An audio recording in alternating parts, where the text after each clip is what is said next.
Assalamualaikum warahmatullahi wabarakatuh. Halo adik-adik kelas 9 semua, balik lagi di video pembelajaran IPA ya. Nah, kita masih lanjut di bab rangkaian listrik.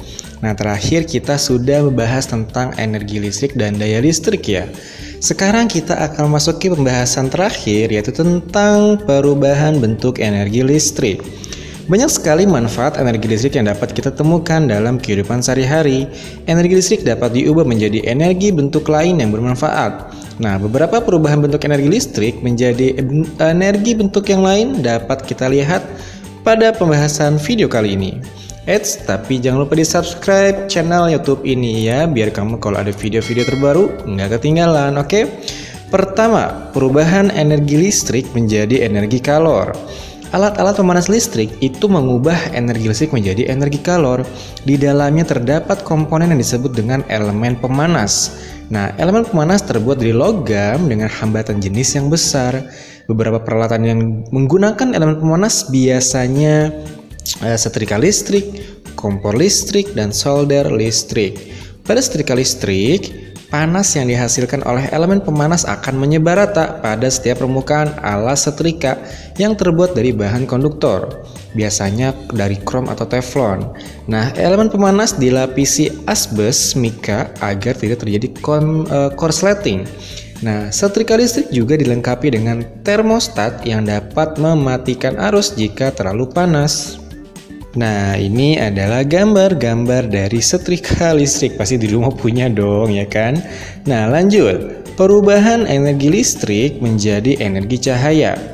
Lampu yang ada di rumah kamu itu adalah salah satu contoh perubahan bentuk energi listrik menjadi energi cahaya.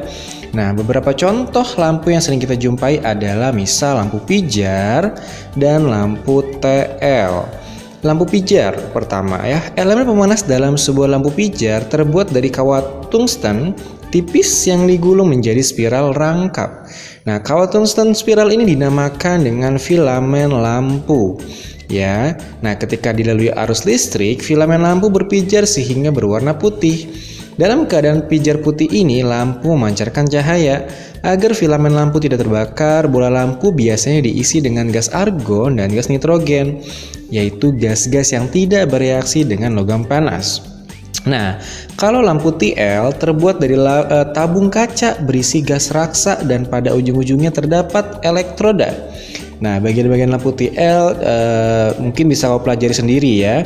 Nah, ketika lampu TL dihubungkan dengan sumber arus listrik, uap raksa itu memancarkan sinar ultraviolet yang mengenai dinding tabung.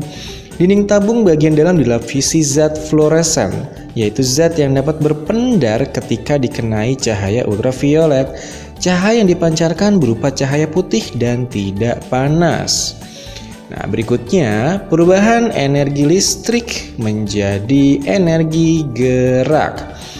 Beberapa contoh perubahan energi listrik menjadi energi gerak misalnya alat-alat seperti kipas angin, bor listrik, kemudian pengering rambut atau hair dryer. Alat yang mengubah energi listrik menjadi energi gerak, nah ini adalah disebut dengan motor listrik. Motor listrik menggunakan magnet yang dapat membuat energi gerak. Pembahasan berikutnya mengenai sumber energi alternatif. Energi alam yang digunakan dalam kehidupan manusia sehari-hari banyak berasal dari minyak bumi, seperti solar, bensin, dan gas alam. Minyak bumi biasanya digunakan untuk memasak, transportasi, menjalankan mesin pabrik, dan lain-lain. Karena proses terjadinya minyak bumi memerlukan waktu berjuta-juta tahun, maka energi minyak bumi dikategorikan sebagai energi yang tidak dapat diperbaharui.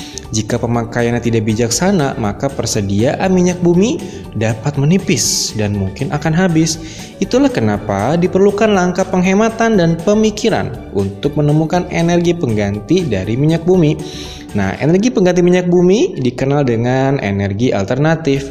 Energi alternatif berasal dari berbagai energi alam yang melimpah seperti sinar matahari, angin, air, panas bumi, ombak, biogas, dan nuklir. Energi dari alam ini telah banyak dimanfaatkan sebagai pembangkit tenaga listrik seperti pembangkit listrik tenaga air, pembangkit listrik tenaga angin, kemudian ini pembangkit listrik tenaga surya dan macam-macamnya ya.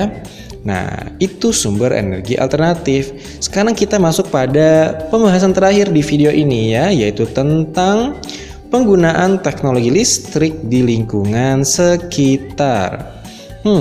Pemakaian listrik ternyata telah membawa perubahan secara luas dalam kehidupan manusia. Teknologi listrik pun senantiasa berkembang, baik teknologi pembangkit listrik maupun teknologi peralatan yang memanfaatkan energi listrik. Kemajuan teknologi listrik ini tentu saja banyak membantu pekerjaan manusia, betul? Coba saja peralatan yang ada di rumah kamu, di sekolah, atau yang ada di sekitarnya. Pemanas nasi atau rice cooker, blender, pemanggang roti, komputer, mesin fotokopi, berbagai macam peralatan yang ini juga memanfaatkan tenaga listrik. Di bidang kesehatan, teknologi listrik juga sangat bermanfaat seperti alat bantu pendengaran, elektrokardiografi. Nah ini nih, dua ini yang akan kita bahas ya. Tahu nggak sih keterkaitan kedua alat kesehatan ini dengan kelistrikan? Nah kita akan coba pelajari. Oke. Pertama, alat bantu pendengaran atau hearing aid. Ketika manusia menjadi tua, organ-organ tubuh juga akan mengalami penuaan. Di antaranya adalah organ pendengaran. Itulah kenapa seringkali jika bercakap-cakap dengan kakek atau nenek, maka kita harus mengeraskan volume suara agar mereka mendengar apa yang kita ucapkan. Selain cara tersebut, kita juga dapat memberikan kakek atau nenek kita yang pendengarannya mulai berkurang dengan sebuah alat bantu dengar. Nah, pernah nggak kamu melihat alat bantu dengar? Ini adalah alat elektronik yang fungsinya untuk membantu pendengaran manusia yang mengalami gangguan atau kehilangan fungsi pendengaran, seperti para manula dan tunarungu. Alat ini bekerja dengan sistem yang sangat sederhana, yaitu memperbesar suara yang didengar oleh pemakainya, seperti halnya pengeras suara atau speaker. Pemakaian alat bantu dengar yaitu disematkan di telinga seperti pada gambar ini.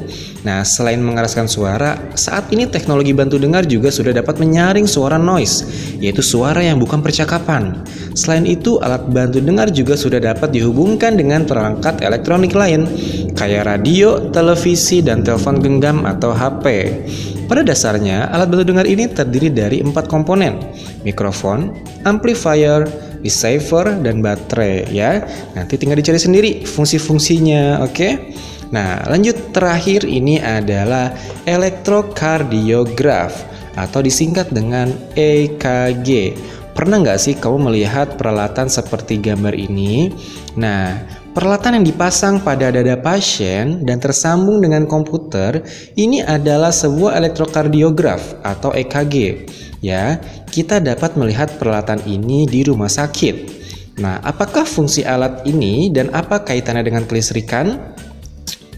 Elektrokardiograf atau EKG ini adalah alat yang digunakan untuk mencatat atau merekam aktivitas listrik jantung.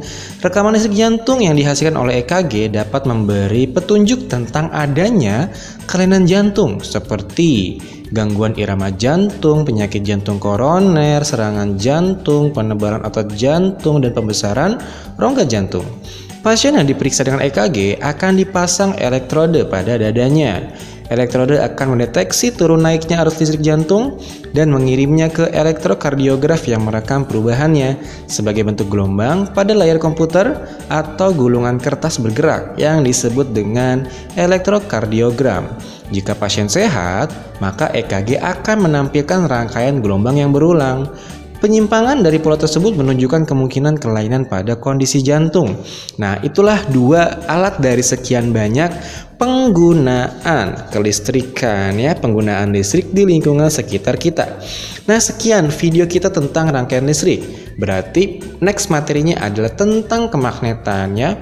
Sekali lagi jangan lupa di subscribe channel ini, oke, biar kamu tahu video-video terupdate dari kakak ya. Sekian video kali ini, semoga bermanfaat, sukses ujiannya ya. Sekian, assalamualaikum warahmatullahi wabarakatuh.